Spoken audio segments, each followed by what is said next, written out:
Good morning, class 10th. Students, today we will discuss about refraction through a rectangular glass slab. अभी तक हमने refraction कहाँ से पढ़ी? हमने रिफ्रैक्शन पढ़ी एक प्लेन पे, ठीक है. अब हम कैसे पढ़ेंगे refraction through a rectangular glass slab. So students, let's start. Students, KLMN is a rectangular slab. A ray of light traveling in air along AB falls on the side KL of glass slab at B. किस point पे incident हो रही है? At point B. Glass slab की कौन सी side पे? KL. So at an angle of incidence, क्या कौन सा एंगल बना रही है बच्चे? N1BA. कौन सा एंगल ऑफ इंसिडेंस बना रही है? N1BA. As the ray is going from rarer medium, air क्या है? Air is a rarer medium. अब आपको अच्छे से क्लियर है rarer और denser medium.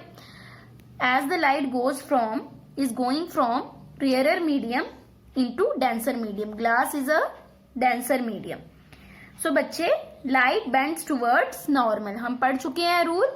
जब भी जो है आपकी लाइट अगर when a ray of light goes from a rarer medium to a denser medium, it bends towards the normal. तो इस केस में भी वही होगा, light bends towards normal. N1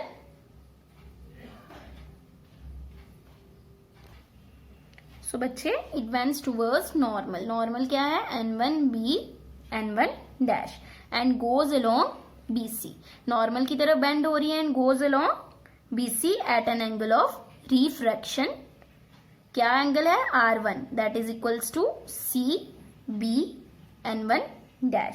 so students, according to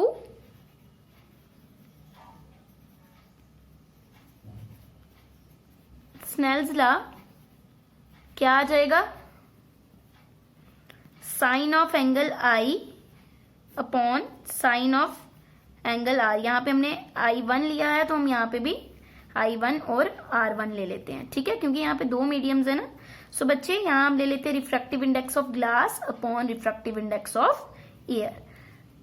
medium, refractive index of medium second to refractive index of medium 1. Okay students, now at point C on the boundary MN of glass slab, light is leaving glass slab. यहां से इस point से light जो है glass slab को छोड़ रही है and entering into the air. Again किस में एंटर होगी? कौन से मीडियम में एंटर होगी?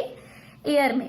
That is it is moving from, पहले क्या था? Rare to denser. Now it is moving from denser medium to rare medium. Therefore second refraction occurs at C and the ray emerges along CD.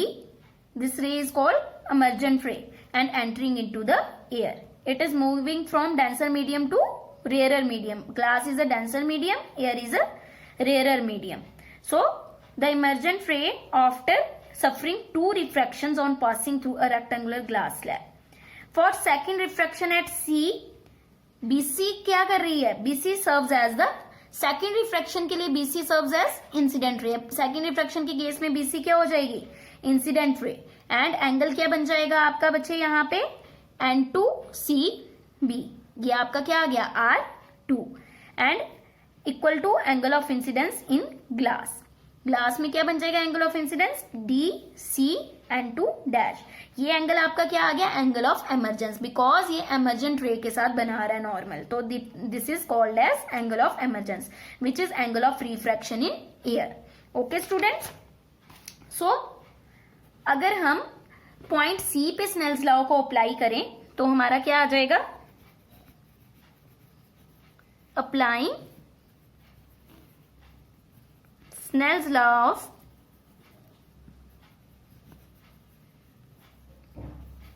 Refraction at C, we get sine R2 second medium में है and sine of E.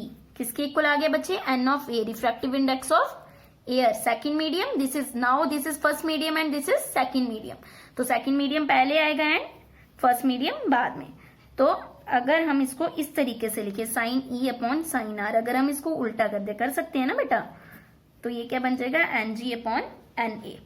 Suppose let this equation be 1, this is second equation and this is third equation. So बच्चे from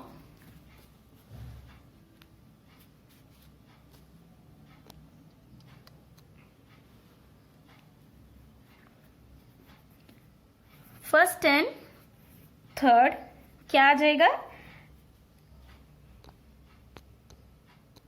so बच्चे from first and third it is clear from the figure angle R1 equals to, आपका first and third से क्या आ जाएगा बच्चे?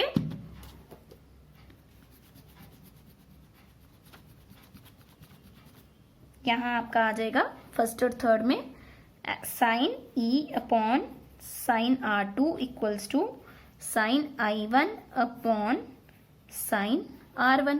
Because हमने यहाँ उल्टा क्यों किया बच्चे? इन दोनों कंडीशंस को सेम करने के लिए। तो ये दोनों क्या हो गए? Sine E upon sine R2, sine E upon बच्चे यहाँ साइन R2 आएगा, ठीक है, sine I1 upon sine R1। Okay students, so it is clear from the figure that angle R1 equals to angle R2। Why? Because R1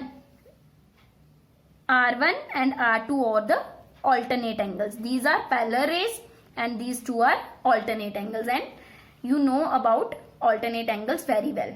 Okay students? So therefore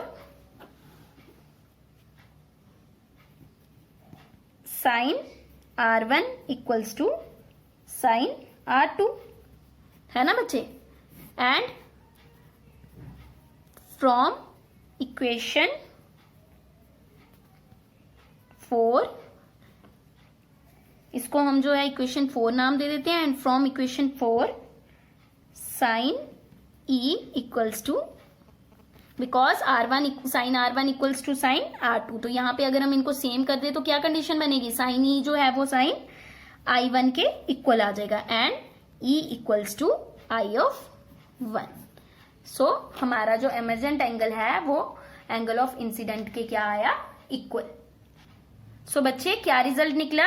angle of emergence that is E at second boundary Mn of glass slab is equal to the angle of incidence I1 at first boundary KL of glass slab. Hence इसका क्या मतलब है? CD, C and D is parallel to AB, because E और I1 अगर equal हैं तो that means जो CD है और AB है that is parallel to each other. So students, light emerges from rectangular glass slab in a direction parallel to that in which it is entered to glass slab. Light rectangular slab से emerge होती है same direction, parallel direction में, जिस direction में वो क्या होती है? enter होती है. Okay students? So ये हमने क्या पढ़ा? refraction, two refractions through a rectangular glass slab. Okay students? Students, इसी टॉपिक में से हमारा एक टॉपिक निकलता है lateral displacement. We have seen above that a ray of light undergoes two refractions on passing through a rectangular slab. Light emerges out in a direction parallel to the direction of incidence of light. Incidence of light की direction के parallel जो है emerge हुई है, that is net deviation suffered by the ray in to रिफ्रैक्शंस is 0. दोनों refractions में जो net deviation, जो नेट बेंडिंग है वो क्या हुई? 0. This is because the bending of the ray of light at air glass interface KL is equal and opposite to the bending of ray of light at glass air interface MN. इस surface में जो light की आपकी जो है light की रे की बेंडिंग हुई और इस सरफेस में MN में जो लाइट रे की बेंडिंग हुई, that is equal and opposite. However, we find that emergent ray CD is shifted sideways from the direction of original incident ray से ये क्या हो गई? शिफ्ट हो गई sideways, and this is called this displacement, ये यहां आनी चाहिए थी बट शिफ्ट हो गई थोड़ी साइड पे, that displacement is called as lateral displacement. Incident ray की डायरेक्शन यहां आनी थी बट ये डिस्प्लेस हो गई अपने डायरेक्शन से, that displacement is known as lateral displacement. So students, we find that the emergent ray CD is shifted sideways from the direction of original incident ray. This is called lateral displacement. अपनी direction से वो क्या हो गई, side हो गई, ठीक है। That displacement is called as lateral displacement. Okay students? So students, यहां तक हमारा रिफ्रैक्शन का टॉपिक कंप्लीट होता है। Now next topic is spherical lenses. Students, some of us use spectacles for reading, है ना। We often find watchmakers, jewelers using magnifying glasses to see tiny parts, है ना। आपने भी देखे होंगे magnifying glasses. The glasses used in spectacle and in magnifying tiny parts are some of the example of lenses. So बच्चे, lens होता क्या है? A lens is a piece of transparent refracting material bound by two spherical surfaces or one spherical and other plane surface. Student, इसका क्या मतलब है? एक lens जो है क्या है? पीस है किसका? ट्रांसपेरेंट रिफ्रैक्टिंग मटेरियल का। किसका बना होता है? रिफ्रैक्टिंग मटेरियल का। Bound by two spherical surfaces, दोनों साइड स्फेरिकल सरफेसेस भी हो सकते हैं, या तो one spherical and one plane surface भी हो सकता है। Okay students, lenses are of two types, convex जिसको हम कन्वर्जिंग लेंस भी बोलते हैं, एंड कंकेव जिसको हम डाइवर्जिंग लेंस भी बोलते हैं। Okay students, so students, what do you mean by convex lens? Such a lens is thick at the centre and thin at the edges. ऐसा लेंस, देखिए बच्चे, यहाँ पे दोनों जो इसकी बाउंड्रीज हैं वो क्या है? स्फेरिकल हैं, दोनों साइड से बाउंड है बाय स्फेरिकल सरफेसेस। सो बच्चे, इसमें क्या होता है? Such a lens is thick at the centre, centre से क्या होगा? Thick and thin at the edges, edges से क्या होगा? Thin. And concave lens is a lens thick at the edges, edges से क्या होगा? Thick and thin at the centre, centre से क्या होगा? Thin. And it is also bounded by two spherical surfaces, ये भी क्या है? स्फेरिकल सरफेसेस है। Students, convex lens is called a converging lens because it converges the rays of light falling on it, and concave lens is called a diverging lens because it diverges the rays of light falling on it. Okay students, इनके बारे में हम detail में next video lecture में पढ़ेंगे। Okay students, अभी आपने सिर्फ इनका इतना सा याद रखना है, नेक्स्ट वीडियो लेक्चर में हम इन टॉपिक्स को डिटेल में पढ़ेंगे। ओके स्टूडेंट्स, आई होप आपको अच्छे से क्लियर हो गया। कुछ भी डाउट होगा you can ask me in the group chat. Okay students, thank you, have a nice day.